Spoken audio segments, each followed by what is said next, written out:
मित्रों, मैं डॉक्टर मुकेश चंद आज इस वीडियो के अंतर्गत हिंदी भाषा के नामकरण, उस हिंदी भाषा के क्षेत्र एवं हिंदी भाषा की बोलियों के संबंध में जानकारी प्रदान कर रहा हूँ।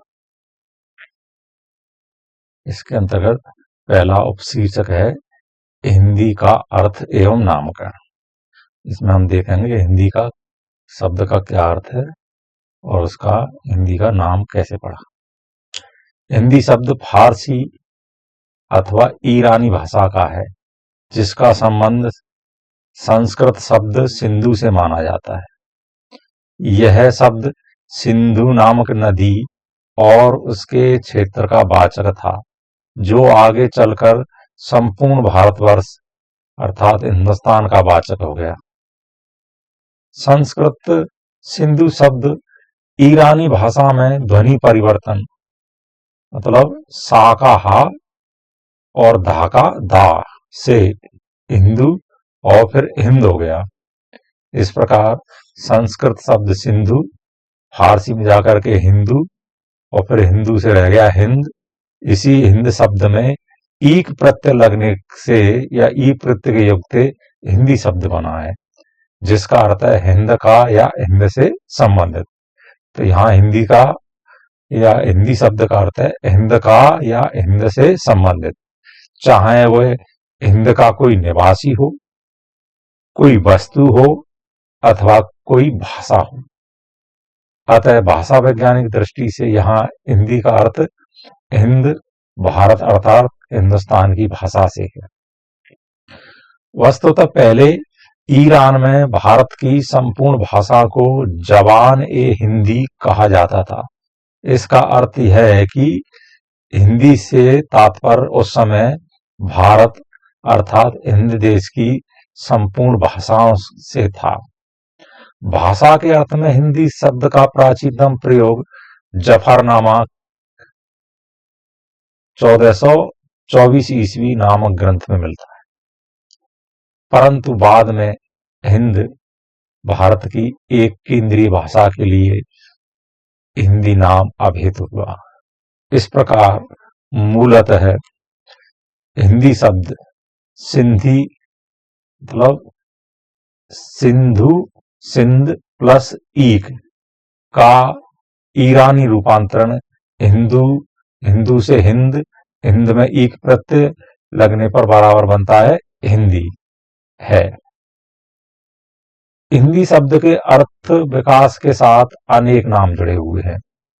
भाषा शास्त्रीय दृष्टि से हिंदी खड़ी बोली के उस रूप को कहा जाता है जो देवनागरी लिपि में लिखी जाती है। यह भाषा दिल्ली, मेरठ, बिजनौर, अंबाला क्षेत्र की बोलियों का विकसित रूप है। हिंदी, हिंदवी, हिंदुई, हिंदुस्तानी, उर्दू आदि नामों का प्रयोग इसी भाषा के लिए किया जाता है, जो व्याकरण के स्तर पर एक ही है। हिंदी, हिंदवी, हिंदुई, हिंदुस्तानी अथवा उर्दू ये हिंदी के ही विविध रूप हैं। इनका मतलब कि वही है, हिंदी से ही है। अब हम देखते हैं हिंदी भाषा के क्षेत्र। हिंदी भाषा किस किस क्षेत्र में बोली जाती है, हिंदी भाषा के बोलने वाले किस किस क्षेत्र में निवास करते हैं। क्षेत्र की दृष्टि से हिंदी एक विस्तृत भाषा है। इस भाषा का भौगोलिक विस्तार बहुत दूर दूर तक है। संपर्क भाषा के रूप में हिंदी देश के अधिकांश क्षेत्रों में बोली जाती है। इसके अतिरिक्त हिंदी का प्रचलन कई अन्य देशों में भी है। अतः जहां तक हिंदी क्षेत्रों का प्रश्न है तो उसे 3 क्षेत्रों में विभक्त किया जाता है, यानी हिंदी के क्षेत्रों को 3 भागों में बांट करके इसका अध्ययन किया जाता है। पहला क्षेत्र भारतीय हिंदी क्षेत्र, जो मूलतः बिल्कुल हिंदी भाषी क्षेत्र है। हिंदी क्षेत्र में मुख्यतः भारत के हरियाणा, राजस्थान, उत्तर प्रदेश, उत्तराखंड, दिल्ली, हिमाचल प्रदेश, मध्य प्रदेश, छत्तीसगढ़, बिहार, उत्तराखंड राज्य आते हैं। गौणतः पंजाब के कुछ भाग, जैसे अबोहर फजल का, तथा महाराष्ट्र के कुछ भाग भी इसमें शामिल हैं। मतलब हिंदी भाषी क्षेत्रों में ये भाग भी कुछ शामिल है। दूसरा है अन्य भाषा क्षेत्र, यानी हिंदी के अलावा उस अन्य भाषा बोली जाती ऐसे क्षेत्र, पर उनमें भी हिंदी बोलने वाले कुछ व्यक्ति हैं। जैसे कर्नाटक, आंध्र प्रदेश का दक्षिणी भाग, कलकत्ता, शिलांग, मुंबई, अहमदाबाद आदि कुछ ऐसे अहिंदी यानी हिंदी तरभाषी क्षेत्र हैं जिनके कुछ भागों या क्षेत्रों में हिंदी भाषा प्रचलित है। अब देखें भारतेतर क्षेत्र, यानी भारत से बाहर अन्य देशों में, भारत के बाहर भी कई देशों में हिंदी भाषी लोग काफी संख्या में बसे हुए निवास करते हैं। जैसे Mauritius, Fiji, Suriname, Trinidad, Nepal आदि। इसके अतिरिक्त कुछ अन्य देशों में भी कुछ संख्या में हिंदी भाषी लोग निवास करते हैं। विशेष हिंदी प्रदेश की सीमावर्ती भाषाएं हैं। उत्तर में नेपाली, पूर्व में बांग्ला और ओडिया, दक्षिण में तेलुगु और मराठी, पश्चिम में गुजराती, सिंधी तथा पंजाबी आदि हैं। अब देखें हिंदी भाषा की बोलियां। हिंदी एक भाषा है, इसकी उपभाषाएं भी हैं, विभाषाएं भी, और इसकी बोलियां भी हैं। भौगोलिक दृष्टि से हिंदी का क्षेत्र उत्तर में हिमालय से लेकर दक्षिण में नर्मदा तक विस्तृत है। भौगोलिक दृष्टि से हिंदी का क्षेत्र भारत में उत्तर में हिमालय से लेकर दक्षिण में नर्मदा तक विस्तृत है। जॉर्ज अब्राहम ग्रियर्सन ने इस समस्त भूभाग को पश्चिमी तथा पूर्वी हिंदी क्षेत्रों में विभाजित किया है। हिंदी को मुख्यतः 5 बोली वर्ग अथवा उपभाषाओं तथा 17 बोलियों में विभाजित किया जाता है। यानी हिंदी को 5 उपभाषाओं या 5 बोली वर्गों और उन 5 बोली वर्गों में कुल 17 बोलियों में विभक्त किया है। कहने का मतलब है हिंदी की 5 उपभाषाएं हैं और 17 बोलियां हैं। ये ऑथेंटिक है, प्रामाणिक है।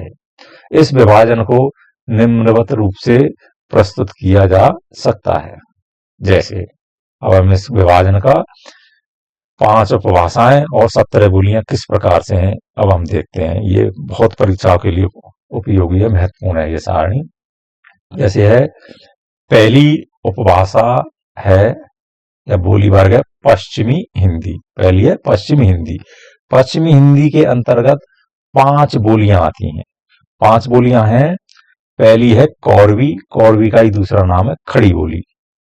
दूसरी है ब्रजभाषा, तीसरी हरियाणी, चौथी बुंदेली और 5वीं कन्नौजी। यानी पश्चिमी हिंदी की ये 5 बोलियां हैं, कौरवी, ब्रजभाषा, हरियाणी, बुंदेली और कन्नौजी। दूसरी उपभाषा है पूर्वी हिंदी। पूर्वी हिंदी के अंतर्गत 3 बोलियां आती हैं, अवधी, अवधी, बघेली और छत्तीसगढ़ी। पूर्वी हिंदी के अंतर्गत आती हैं अवधी, बघेली और छत्तीसगढ़ी। 3 बोलियां आती हैं। तीसरा बोली वर्ग या उपभाषा है राजस्थानी। राजस्थानी को मुख्यतः 4 भागों में बांटा गया है। पहली बोली है पश्चिमी राजस्थानी। पश्चिमी राजस्थानी को मारवाड़ी भी कहा जाता है। दूसरी है पूर्वी राजस्थानी। पूर्वी राजस्थानी को जयपुरी के नाम से जाना जाता है। तीसरी उत्तरी राजस्थानी। उत्तरी राजस्थानी को मेवाती भी कहा जाता है। चौथी है दक्षिणी राजस्थानी। दक्षिणी राजस्थानी को उनको मालवी कहा जाता है। अब चौथा बोली वर्ग या उपभाषा है पहाड़ी भाषाएं, यानी पहाड़ी। पहाड़ी मुख्यतः 2 भागों में बटी हुई, यानी पहाड़ी की 2 बोलियां हैं, पश्चिमी पहाड़ी और मध्यवर्ती पहाड़ी। मध्यवर्ती पहाड़ी के अंतर्गत आती हैं कुमायूनी और गढ़वाली। 5वां बिहारी है, यानी 5वां बोली वर्ग या उपभाषा है बिहारी। बिहारी की 3 बोलियां हैं, भोजपुरी, मगही और मैथिली। यानी बिहारी की 3 बोलियां कौन सी? पहली है भोजपुरी, दूसरी मगही और तीसरी मैथिली। इस प्रकार हिंदी भाषा की 5 उपभाषा और कुल 17 बोलियां हैं। यदि पेपर में पूछा जाता है हिंदी भाषा की कुल कितनी बोलियां हैं, तो हमें प्रामाणिक माननी है 17। यदि 17 ऑप्शन में ना हो, वस्तुनिष्ठ हो, ऑब्जेक्टिव, तो उसमें 18 हो तो 18 करना है, अगर 17 ऑप्शन नहीं हो।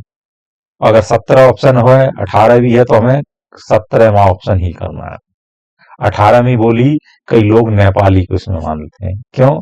नेपाली को नेपाल की भाषा है, इसलिए ज्यादातर विद्वान उसको नेपाली को छोड़ करके केवल 17 बोलियां मानते हैं। नेपाली पहाड़ी भाषा का, पहाड़ी उपभाषा का एक बोली है, पहाड़ी उपभाषा की एक बोली है।